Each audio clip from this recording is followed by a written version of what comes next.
Breaking news చూస్తున్నారు. పాకిస్తాన్ కు మరో భారీ షాక్ తగిలింది. అయితే Balochistan liberation army Pakistan army పైన మరోసారి అటాక్ చేసింది. అయితే ఈ అటాక్లో అక్కడ ఉన్న స్పాట్లో ఉన్న 14 మంది ఆర్మీ సైనికులు కూడా పాకిస్తాన్ ఆర్మీ సైనికులు కూడా చనిపోయినట్టు ఇప్పటికే వస్తున్న సమాచారం. అయితే ఇప్పటికే చాలాసార్లు Balochistan liberation army Pakistan army target చేసుకుంటూ పాకిస్తాన్ ఆర్మీ చెక్ పోస్టులు కావచ్చు లేదా ప్రాజెక్టులు కావచ్చు, ఏవైతే ప్రభుత్వ ప్రాజెక్టులు ఉన్నాయో వాటిని టార్గెట్ చేస్తూ కూడా గత కొద్ది నెలలుగా బలోచిస్తాన్ లిబరేషన్ ఆర్మీ పాకిస్తాన్ పైన విరుచుకుపడుతుంది. అయితే రీసెంట్గా కూడా సైన్యం పైన విరుచుకుపడింది బలోచిస్తాన్ లిబరేషన్ ఆర్మీ.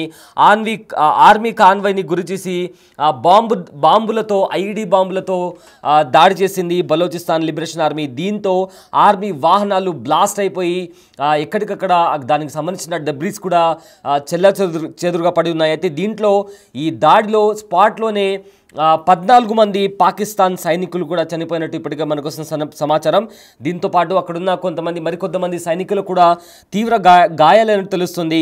అయితే పాక్ సైనిక కాన్వాయ్ వాహనాలు ఈ నేపథ్యంలో బాంబులు పెట్టి పేల్చడంతో ఆ వాహనాలన్నీ ధ్వంసమయ్యాయి. దానికి సంబంధించిన విజువల్స్ కూడా మనం బిగ్ టీవీ స్క్రీన్ పైన చూస్తున్నాము. ఒక ఆర్మీ వెహికల్ వెళ్తుంది, పాకిస్తాన్ ఆర్మీ వెహికల్. ఆ ఆర్మీ వెహికల్ని ఫస్ట్ వెహికల్ని కాల్చడంతో అందులో ఉన్న సైనికులు కిందికి దిగిన తర్వాత ఆ సోల్జర్స్ని కూడా అక్కడ వాళ్ళని ఫైర్ చేయడంతో అటాక్ చేయడంతో వాళ్ళు కూడా అక్కడికక్కడే స్పాట్లో చనిపోయినటువంటి పరిస్థితి కనిపిస్తుంది. మరో విజువల్లో కూడా ఏదైతే ఆర్మీ వెహికల్ ఉందో దాన్ని బాంబు దాడి చేయడం వల్ల అది కూడా అక్కడికక్కడే బ్లాస్ట్ అయ్యి మొత్తం దట్టమైన పొగ అలుముకున్న పరిస్థితి కూడా మనకు బిగ్ టీవీ స్క్రీన్ పైన కనిపిస్తుంది. అదేవిధంగా మొత్తం మీద చూసుకుంటే ఈ దాడిలో అక్కడ ఎవరైతే ఆర్మీ వెహికల్లో ఉన్న సైనికులు కావచ్చు లేదా మరికొంతమంది సిబ్బంది కూడా అక్కడికక్కడ 14 మంది చనిపోయినట్టు తెలుస్తుంది. మిగతా వారికి తీవ్ర గాయాలైనట్టు కూడా తెలుస్తుంది. గత కొద్ది నెలలుగా Balochistan liberation army Pakistan army soldiers టార్గెట్గా వాళ్ళ కాన్వాయ్ టార్గెట్గా అటాక్స్ చేస్తూ వస్తుంది. ఐడి బాంబులు కావచ్చు లేదా స్నైపర్స్తో కూడా కొండ ప్రాంతంలో దాక్కొని వాళ్ళ మీద దాడులు జరుపుతున్నటువంటి పరిస్థితి కనిపిస్తుంది. ఈ దాడుల్లో అయితే ఇప్పటికే పాకిస్తాన్ ఆర్మీకి తీరని నష్టం చోటు చేసుకుంది. అయితే ఆ పాకిస్తానీ ఆర్మీ చీఫ్ చేసిన వ్యాఖ్యలు కూడా ప్రజెంట్ వైరల్గా మారాయి. అతను బలోచిస్తాన్ ఆర్మీని ఉద్దేశిస్తూ వాళ్ళు ఉగ్రవాదులు అంటూ, అదేవిధంగా మీరు కాదు కదా మీలాంటి 10 తరాలు వచ్చినా కూడా బలోచిస్తాన్ని కైవసం చేసుకోలేరు అని చెప్తూ కూడా పాకిస్తానీ ఆర్మీ చీఫ్ ఆసిమ్ మునీర్ మాట్లాడిన వ్యాఖ్యలు కూడా ప్రజెంట్ వైరల్గా మారాయి. అతను ఏం మాట్లాడారో ఒకసారి విందాం. तुम 1500 बंदे कहोगे कि जी हम इसको ले जाएंगे, तुम्हारी अगली 10 नस्लें भी नहीं लेके जा सकती. Inshallah you will see that we will beat the hell of these terrorists very soon. Balochistan, you think this 1500 people belonging to BLA and BLF and BRA etc. can take away Balochistan from us? We have those brave fathers that who proudly shoulder the funeral of their sons and take them to the graves. Pakistan will not fall. And for as long as we have those brave mothers that who proudly sacrifice their sons for the sake of the country, Pakistan will not fall. तुम 1500 बंदे कहोगे कि जी हम इसको ले जाएंगे, तुम्हारी अगली 10 नस्लें भी नहीं लेके जा सकती. Inshallah you will see that we will beat the hell of these terrorists very soon. Balochistan, you think this 1500 people belonging to BLA and BLF and BRA etc. can take away Balochistan from us? We have those brave fathers that who proudly shoulder the funeral of their sons and take them to the graves. Pakistan will not fall. And for as long as we have those brave mothers that who proudly sacrifice their sons for the sake of the country, Pakistan will not fall.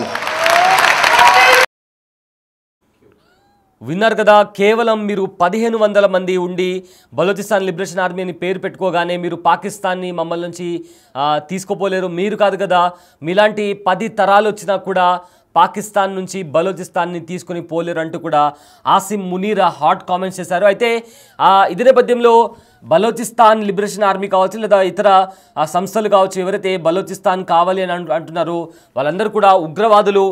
Very soon అతి తొందరలో ఈ ఉగ్రవాదులను ఈ ఉగ్రవాదులను చీల్చి చెండాడుతాము, వాళ్ళను నాశనం చేస్తామంటూ కూడా ఘాటు వ్యాఖ్యలు చేశాడు ఆసిమ్ మునీర్. అయితే గతంలో కూడా భారత్ని కూడా ఉద్దేశిస్తూ ఇలాంటి విద్వేషకరమైన వ్యాఖ్యలు చేశాడు ఆసిమ్ మునీర్. దాని తర్వాత పహల్గామ్లో ఉగ్రదాడి జరిగింది. సో మొత్తం మీద చూసుకుంటే పహల్గామ్లో దాడి తర్వాత భారత్ ఇంకా పాకిస్తాన్ మధ్య హై టెన్షన్ వాతావరణం కొనసాగుతున్న నేపథ్యంలో భారత్ మెరుపు దాడులు చేసింది.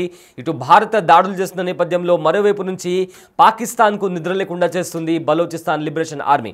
ఇప్పటికే బలోచిస్తాన్లో ఉన్న ప్రజలు తమను తాము స్వతంత్ర దేశంగా ప్రకటించుకొని రోడ్లపైకి వచ్చి సంబరాలు చేసుకుంటూ తమ జాతీయ జెండాను కూడా, అంటే ఆ నేషనల్ ఫ్లాగ్ ఇది మా దేశపు బలోచిస్తాన్కి సంబంధించిన దేశపు జెండా ఇది అంటూ కూడా ఆ జెండాను చూపిస్తూ కూడా వాళ్ళు సంబరాలు చేసుకుంటున్నటువంటి పరిస్థితి మనం బిగ్ టీవీ స్క్రీన్ పైన చూడొచ్చు. అయితే ఆసిమ్ మునీర్ చేసిన ఆ వ్యాఖ్యల తర్వాత ప్రజెంట్ అయితే బలోచిస్తాన్ లిబరేషన్ ఆర్మీ కంటిన్యూస్గా పాకిస్తాన్ ఆర్మీ పైన అటాక్ చేస్తూ వస్తుంది. ఇప్పటికే ఆ దాడిలో గతంలో కూడా చూసుకుంటే ఆల్మోస్ట్ 102 మంది పాక్ సైనికులు చనిపోయారంటూ తెలిసింది. దాని తర్వాత కూడా కంటిన్యూస్గా అటాక్ జరుపుతూ వచ్చింది బలోచిస్తాన్ ఆర్మీ. ఇప్పటికే ఆ కౌంట్ అనేది మరింత పెరిగిందని చెప్పుకోవచ్చు. అయితే మొత్తం మీద చూసుకుంటే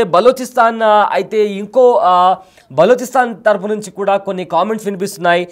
వాళ్ళు తమ దేశాన్ని స్వాతంత్ర దేశంగా ప్రకటించుకొని ఐక్యరాజ్య సమితికి కూడా ఒక విన్నపాన్ని వాళ్ళు ఒక లెటర్ని ఇవ్వడం జరిగింది. మాకు మా దేశానికి బలోచిస్తాన్కి ఒక స్పెషల్ కంట్రీగా మమ్మల్ని పరిగణించండి అంటూ కూడా వాళ్ళు ఐక్యరాజ్య సమితికి లేఖ రాయడం జరిగింది. అయితే వాళ్ళ పార్లమెంట్ కావచ్చు, వాళ్ళ ఇంటర్నేషనల్ ఎయిర్పోర్ట్ కావచ్చు, ఇలా ఒక దేశానికి కావాల్సిన ఏవైతే ప్రధాన ఇన్స్టిట్యూషన్స్ ఏవైతే ఉంటాయో అవన్నీ మా దగ్గర ఉన్నాయంటూ కూడా వాళ్ళు ఐక్యరాజ్య సమితికి కూడా వాళ్ళు లేఖ రాయడం జరిగింది. ఇదే విధంగా భారత్తో పాక్ సంబంధాలు అంత బాలేవు కాబట్టి భారత్కి కూడా వీళ్ళు ఒక లేఖ రాయడం జరిగింది. మాకు భారత్ మద్దతు కావాలి, మాకు నిజమైన మిత్రుడు ఎవరైనా ఉన్నారంటే అది భారత్ మాత్రమే. మేము పాకిస్తాన్ లాగా ఉగ్రవాదాన్ని పెంచి పోషించము, ఉగ్రవాదాన్ని సపోర్ట్ చేయమంటూ కూడా భారత్ని ఉద్దేశిస్తూ కూడా బలోచిస్తాన్ నేతలు కొన్ని కామెంట్స్ చేశారు. అయితే వాళ్ళు ఏం మాట్లాడారో ఒకసారి విందాం.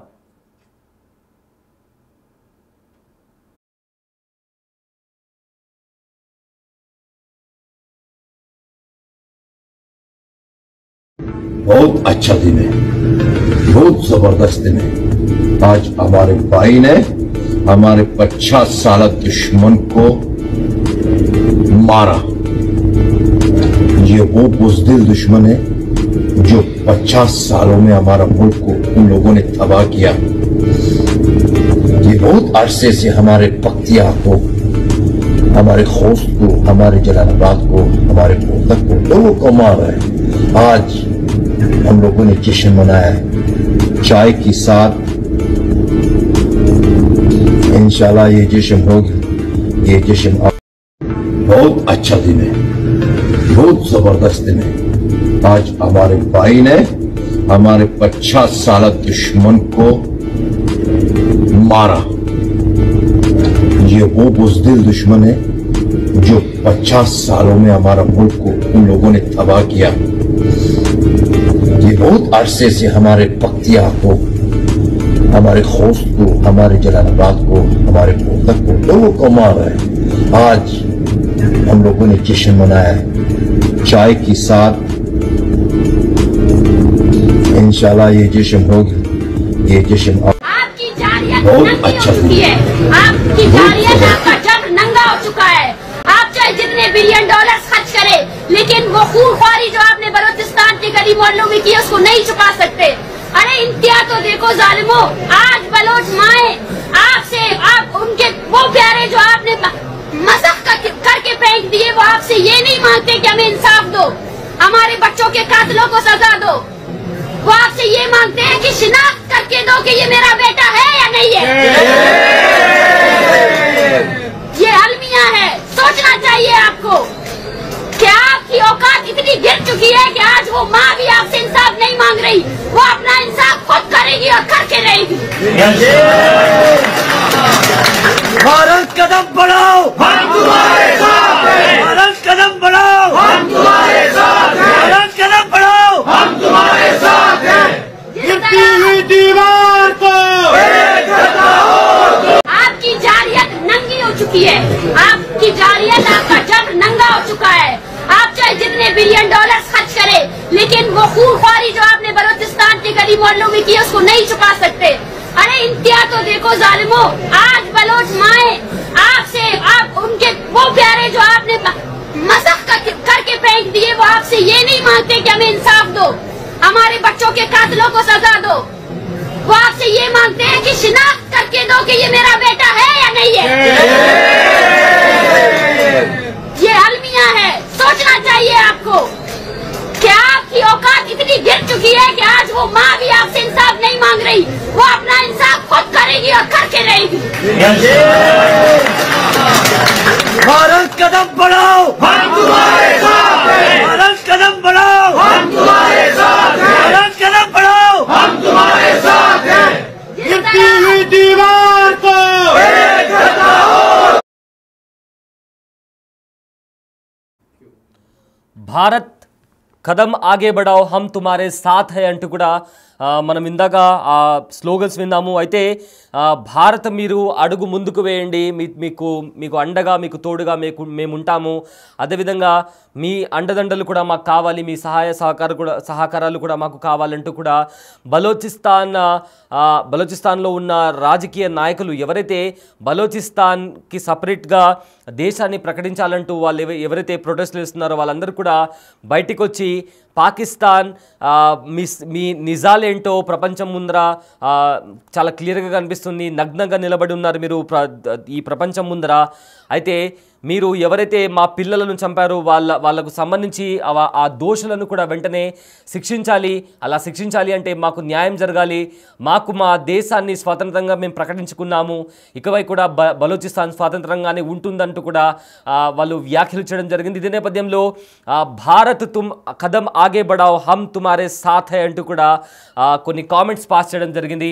భారత్ మీకు అండగా మేము ఉంటాము, మీరు అడుగు ముందుకు వేయండి, మీకు సహాయంగా మీకు తోడుగా మేము ఉంటాము, అదేవిధంగా మీ సహాయ సహకారాలు మాకు కావాలి అంటూ కూడా బలోచిస్తాన్ నుంచి వినిపిస్తున్న కామెంట్స్ ఇవి. అయితే మొత్తం మీద చూసుకుంటే పాకిస్తాన్ ఇంకా బలోచిస్తాన్ మధ్య తీవ్ర ఉద్రిక్తత నెలకొంది. అయితే ఇప్పటికే బలోచిస్తాన్ లిబరేషన్ ఆర్మీ కావచ్చు, లేదా ఎవరైతే తిరుగుబాటుదారులు ఉన్నారో బలోచిస్తాన్ని స్వతంత్ర దేశంగా ప్రకటించాలని చెప్పి ఎవరైతే కోరుకుంటున్నారో వాళ్ళు పాకిస్తాన్ ఆర్మీ టార్గెట్గా ఆ సోల్జర్స్ పైన కావచ్చు, ఆ కాన్వాయ్ పైన కావచ్చు, లేకపోతే ఇది పాకిస్తాన్కి సంబంధించిన గవర్నమెంట్ ప్రాజెక్ట్స్ ఏవైనా ఉంటే వాటిని టార్గెట్ చేసుకుంటూ కూడా వీళ్ళు దాడులు చేస్తున్నారు. ఈ నేపథ్యంలో ఇప్పటికే చాలామంది పాకిస్తానీ సోల్జర్స్ చనిపోవడం జరిగింది అండ్ చాలామంది కూడా గాయపడడం జరిగింది. సో ఇది ఎలా వెళ్తుంది, ఎక్కడి వరకు వెళ్తుంది, మొత్తం మీద ఇది ఒక పూర్తి యుద్ధంలా మారుతుందా లేదా అనేది వేచి చూడాల్సిన అంశం.